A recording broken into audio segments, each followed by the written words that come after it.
in the bud early. Unless there's a weirdly specific alien invasion that only abducts the Wii U's of the world, Nintendo are going to sell some of their current gen console this year. But how are they going to sell an awful lot of them? Well, I may not be the most qualified person to answer that question, but I'm going to give it a shot anyway. I'm Just McDonald, and you're watching The Gist. My first suggestion happens to play pretty well into Nintendo's court, since it happens to be something they're already working on fixing.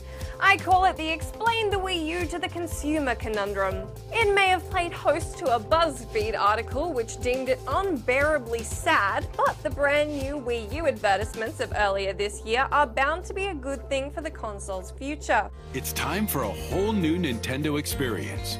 Wii owners and newcomers alike, it's time to play Wii U. Sure, it's kind of depressing that over a year into it, Nintendo need to create a campaign reminding gamers that the Wii U is not a gamepad peripheral for the Wii, but it's a necessary temporary embarrassment. To be honest, I was a part-time video games journalist when the Wii U came out, and it took me a really long time to figure out what the damn thing was. But now with that groundwork sorted, we can head on to the marketing.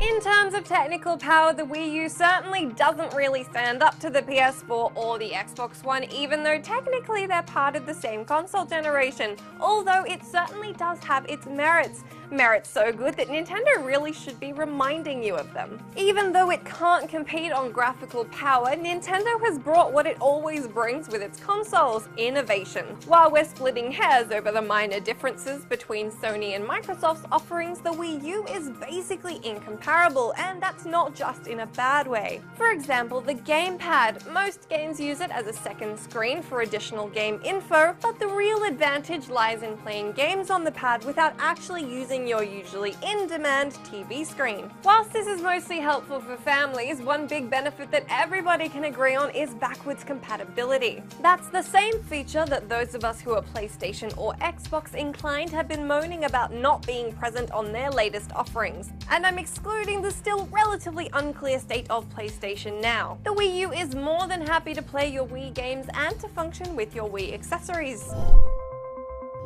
As you can probably tell, there is a theme emerging with my suggestions to Nintendo, and they basically involve telling the consumer what they're in for when they buy a Wii U.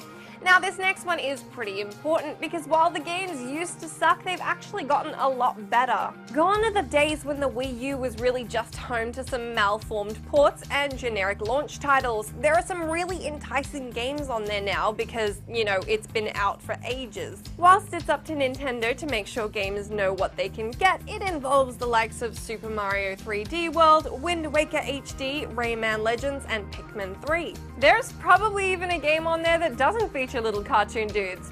Probably.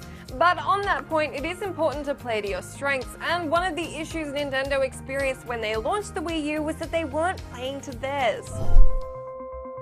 Nintendo means family, and family means nobody gets left behind or forgotten, or something. Anyway, a lot of people think Nintendo should get a grasp on hardcore gaming and the shoot-'em-up market, but personally, I think that's a big mistake. That's not to say Nintendo doesn't make difficult games, they seriously do, but Nintendo make the magic and nostalgic universes that we throw money at time and time again, and that's pretty much where they shine. Its successful game offerings aren't the ported shooters or zombie horror titles, but the platformers and games about charming anthropomorphic dinosaurs and plumbers who don't seem to have day jobs.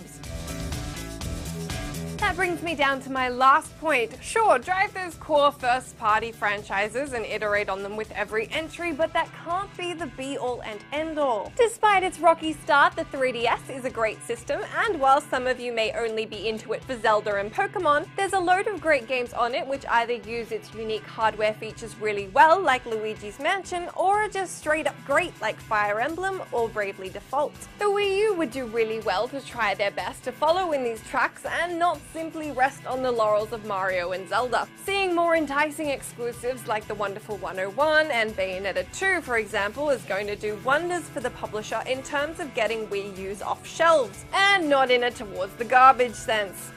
While I agree that the Wii U hasn't had the most steady of launch periods, I certainly don't think that it's a write-off. Then again, I may not be the most qualified person to comment on such a thing, so if you think the Wii U is doomed or if it can be saved, do let me know in the comments down below or on my Twitter where I'm at Jess McDonald. I'll be back again next week, but until then, thanks for tuning in.